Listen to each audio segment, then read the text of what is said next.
Harka fuuni daawwattootaa fi dhaggeeffattoota keenyaa nagaan keenya kabajaa fi jaalala bakka jirtan maratti isin haa qaqqabu jechaa oduuwwan wayitaawaa yeroo kanaaf qopheeffannee isinitti himaa. Dursa oduu ijoo irree fi gaachanni saba Oromoo waraanni bilisummaa Oromoo tarkaanfii zoonii lama keessatti fudhatee loltoota faashistii Abiy 50 ol daaraa boortoo taasisuu ifoomse. Loltoota sirnichaa daaraa boortoo ta'an kana keessatti ajajaan waraanaa tokko akka argamu kan himame yommuu ta'u, hedduun ammoo fayyaatti harkaan qabamuun booji'amaniiru. Gabaasa bal'aa dhimma kanarratti qopheeffanneerra isin biraan geenya. Dhaabbata mootummoota gamtoomanitti koreen kabaja mirga daa'immanii mootummaan impaayiriitti faalama naannoo fi miidhaa fayyaa oomisha albuudaa warqee laga dambii wajjin wal qabatee dhufu hatattamaan akka furuu waamicha dhiyeesse.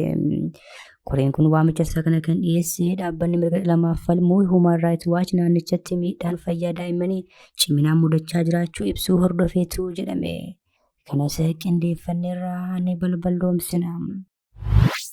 Naannoo kibba impaayiriitti godina Gaamotti badhaasi lafaa mudatee lubbuun namoota 80 ol darbuu fi kaanis achi buuteen dhabamuun barbaadamaa jiraachuun ifoome.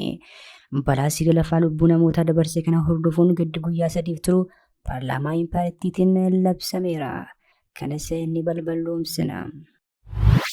Bulchaa Bataskaanaa Kaatedraalaa Dabresalaam Madaaniyaaleem kan magaalaa Waldiyaatti argamu kan ta'an Qomoos Malaa'ika Mihiret Abbaa Ayinaalem Amaaree bitootessa 3 bara 2018 akka lakkoofsa impaayiriitti halkan keessa mana jireenyaa isaanii keessatti rasaasaan rukutamanii ajjeefamuun gabaafame. Impaayiriitti keessatti ajjeechaan abbootii amantaa irratti raawwatamu jabaachuun ustaasni tokko magaalaa Gondaritti hidhattootaan ajjeefamuunis himame. Gabaasni bal'aan qophaa'eera ni dhageessu. Ameerikaan aangawoota eegdota warraaqsaa Islaamaa Iraan ilaalchisee odeeffannoo murteessaa qaama naa kenneef badhaasa doolaara miiliyoona 10 akka kennitu ifoomsite.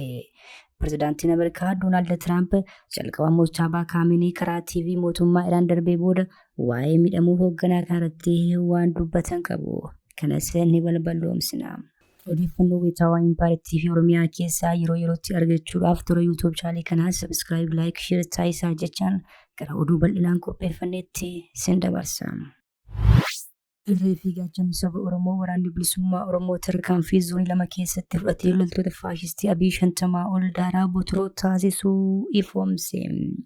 Loltoota sirnichaa daaraa boortoo ta'an kana keessatti ajajaan waraanaa tokko akka argamu kan himame yommuu ta'u, hedduun ammoo fayyaatti harkaan qabamuun booji'amaniiru jedhame. Irree fi gaachanni saba Oromoo waraanni bilisummaa Oromoo ergamtoota bilchiginaa kan hawaasaa gaariirratti wajjin lola gaafa bitootessa 12 bara 2026 godina Wallagga Lixaa aanaa Laalloo Assaabii ganda Dongoroo Geebootti taasiseen tokko irraa ajjeesuudhaan kan ammoo madeessuu ifoomse. Irree fi gaachanni saba Oromoo waraanni bilisummaa Oromoo zooniin giddu galaa godina Shawaa Lixaa aanaa ganda biratti ganda bakkee bal'aa jedhamutti lolli labaa bitootessa 1 bara 2026 loltoota bilchiginaa waliin taasiseen 38 battalatti irraa ajjeesuudhaan 29 madeessee kan ammoo fayyaatti harkaan qabuudhaan booji'e. Gabaasni bayya akka ifoomsutti waraana bilchiginaa ajjeefama kana keessatti qondaalli waraanaa buleessi tokko akka jirutu ifoome. Maqaan ajajaa kanaa garuu haga ammaatti adda hin baane. Kana malees qawwee akamaa 24 paakamaa tokko rasaasa akamaa 3600 rasaasa paakamaa 2400 boombii harkaa 18 kaazinaa akamaa 32 irraa hiikkachuu irree fi gaachanni sabichaa waraanni bilisummaa Oromoo ifoomseera.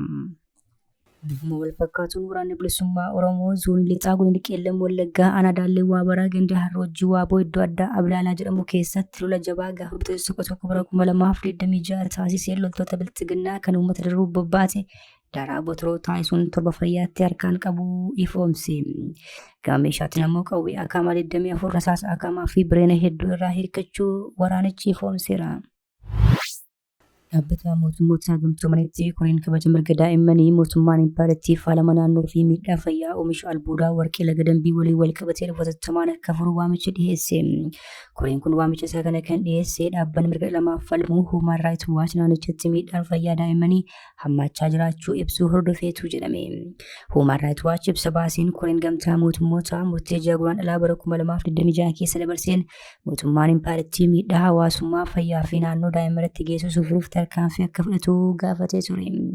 Koreen kun mootummaan maatii miidhameef beenyaa akka kennu daa'imman miidhaman deeggaruuf hojii deebisee dhaabuu akka hojjetu akkasumas iftoominaa fi itti gaafatamummaa dhaabbata albuudaa mirkaneessuuf mala walabaa ta'e akka diriirsu gaafateera.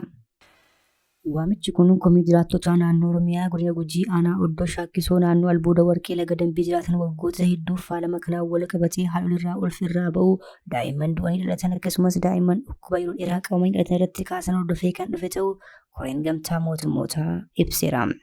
Human Rights Watch harka ibsetti hawaasni naannoo albuuda kanaa jiraatan waggootaaf dhibee daa'immanii du'a daa'immanii fi rakkoo ulfii haadholirraa bahuuf daa'imman du'an dhalachuu galmeessuu ibse. Jiraattuun naannichaa tokko kan maqaan ishee Elsaabeet jedhamtu Human Rights Watchiif akka himtetti waggoota muraasa dura ilma waggaa lamaa akka dhabdee fi bara 2024-25 ammoo ulfirraa akka bahe himte. Akkasumas rakkoon kun faalama albuudaa kanarraa akka dhufe eerteetti. Keemikaalii dhaabbatichaa lafaa bishaanii fi namoota keenya faaleeraa jette. Human Rights Watch qorannoon naannoo albuuda kanatti geggeessin sibiilota ulfaatoo summii qaban kanneen akka kaandineemii, meerkurii, liidii fi arsensii baay'inaan argamuu isaanii ibseera. Naannoo kibba Impaaretti godina Gaamotti balaa sigalaffaa mudatee lubbuun nama 80 olii darbuu fi kaanis achi buuteen dhabamuun barbaadamaa jiraachuun ifoome. Balaa sigalaffaa lubbuu namoota dabarsee kana hordofuun gaddi guyyaa 3 ture ammoo paarlaamaa Impaarettiitiin labsame. Balaa sigalaffaa naannoo kibba Impaaretti godina Gaamoo bakkeewwan adda addaatti mudateen lubbuun namoota danuu darbuu hordofee gaddi guyyaa 3 labsameera. Fayyaa mana maree bakka bu'oota uummataa obbo Taaggasaa Caafoo balaa sigalaffaa rooba cimaan booda godina Gaamoo aanaa Caacaa Babbaa ganda laakkaatti mudateen namoota 125 keessaa 80 du'uun mirkanaa'eera jedhan. Reeffa namoota du'an kaanii ammas barbaachituu kan ibsan Fayyaa Taaggasaan manni marichaa taatee kanaan gadduulee dabalanii ibsaniiru. Kanuma hordofee sakkaataa labsii alaabaa 654 muraa 2001 keewwata 2 irratti kaa'ameen alaabaan Impaaretti gasekee akka fannifamu manni marichaa murtee akka dabarsu jedhaniiru. Murtee kana hordofees alaabaan Impaaretti guutummaa Impaaretti dooniiwwan Impaaretti imbaasii fi konsilaawwan marra keessatti gadsikee akka fannifamu murtaa'uu ifoomsaniiru. Bulchaa Kaatedraalaa Dabrasalaam Madaaniyaaleem kan magaalaa Waldaatti argamu kan ta'an Malaaka Mireet Abbaa Inaaleem Amaalee bitootessa 3 bara 2018 lakkoofsa Impaaretti halkan keessa mana jireenyaa isaanii keessatti rasaasaan rukutamanii ajjeefamuun gabaafame. Impaaretti keessatti ajjeechaan abbootii amantaa irratti raawwatamu jabaachuun ustaazni tokko dheengadda magaalaa Gondaritti ajjeefaman. Akka odeeffannoon bahee ibsutti yeroo isaan mana jireenya isaanii kan mooraa mana kiristaanaa keessatti argamu keessa jiraatanitti namoonni hin beekamne rasaasaan rukutanii lubbuu isaanii dabarsuutu himame. Sirni awwaalcha isaanis kaleessaa kaatedraalichaa keessatti bakka Abune Ermiyaas hayyoonni mana kiristaanaa fi amantoonni hedduun argamanitti raawwatameera. Abune Ermiyaas haasaa isaanii keessatti Abbaa Inaaleem guyyaa Waaqayyo murteessatti boqotaniiru garuu tajaajila Waaqaa isaan du'an gahuuf nama saba ta'u dhala namaa keessatti hin dhalanne jechuun namoota gochoota raawwatanis abaaraniiru. Akkasumas Abbaa Inaaleem guddina mana kiristaanaa fi eegumsa sirna waaqeffannaa irratti halkanii guyyaa kan hojjetan tajaajilaa cimaa fi tiksee amanamaa akka turanis ibsaniiru. Dabalataanis amantoonni tajaajiltoota amantii akka eegan gorsa abbummaa dabarsan. Malaaka Mireet Abbaa Inaaleem bara 1958 akka lakkoofsa Impaarettiitti Harargee gubbaa laaftoo keessatti dhalatan. Achi boodas Harar, Jijjigaa, Marsee, Waldiyaa fi biyya alaatii ammoo Yemanii fi Dubaayii keessatti waggoota 60 tajaajilaa turaniiru. Torbanuma kana magaalaa Gondaritti imaama masgidaa kan ta'an Ustaaz Muhammad Zainuu qaama ammatti eenyummaan isaa adda hin baaneen ajjeefamaniiru.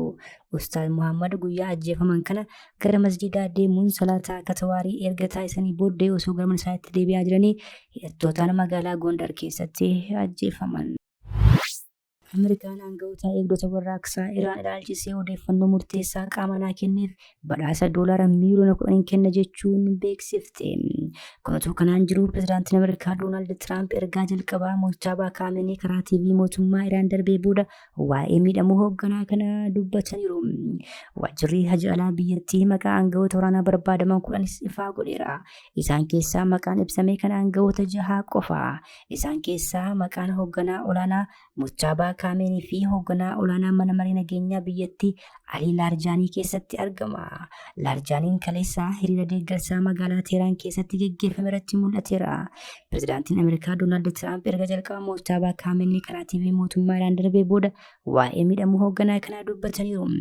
Hoogganaa haaraan Iraan hubameera garuu lubbuun jiraachuu isaa quba qabna jedhan Doonaald Tiraamp.